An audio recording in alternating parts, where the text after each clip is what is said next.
I'll be very brief. I want to talk very briefly about the auto strike. I'd like to say a few words about the contract negotiations between the United Auto Workers and the big three auto companies. I've been in touch with both parties since this began over the last few weeks and over the past decade. Auto companies have seen record profits, including the last few years, because of the extraordinary skill and sacrifices of the UAW workers. But those record profits have not been shared fairly, in my view, with those workers. Just as the Treasury Department has released a report pointing out that the most comprehensive report ever dealing with how unions are good for both union workers and non-union workers and the overall economy. Unions raise workers' wages, they said, incomes, increase home ownership, increase retirement savings, increase access to critical benefits like sick leave and child care, and reduce inequality, all of which strengthen our economy for all workers. That's because unions raise standards across the workplaces and entire industries, pushing up wages and strengthening benefits for everyone. That's why strong unions are critical to a growing economy and growing it from the middle out, the bottom up, not the top down. That's especially true as we transition to a clean energy future, which we're in the process of doing.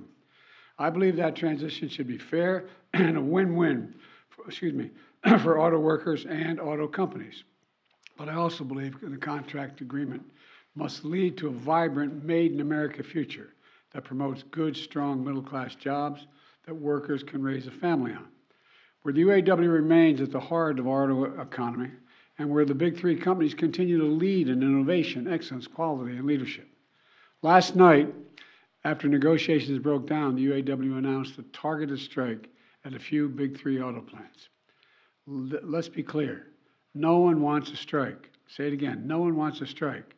But I respect workers' right to use their options under the collective bargaining system. And I understand the workers' frustration.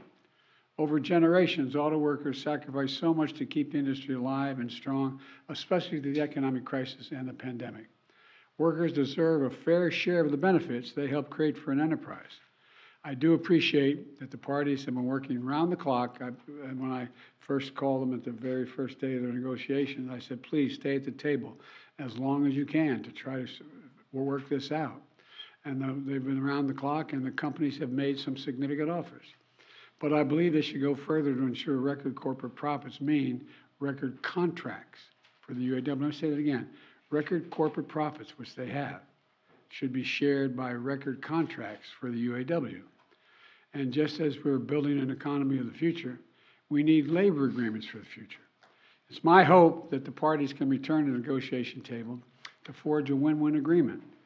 To continue our active engagement, I'm dispatching 2 members of my team to Detroit, Acting Labor Secretary Julie Hsu and White House Senior Advisor Gene Sperling, both of them have been involved up to now, to offer their full support for the parties in reaching a contract.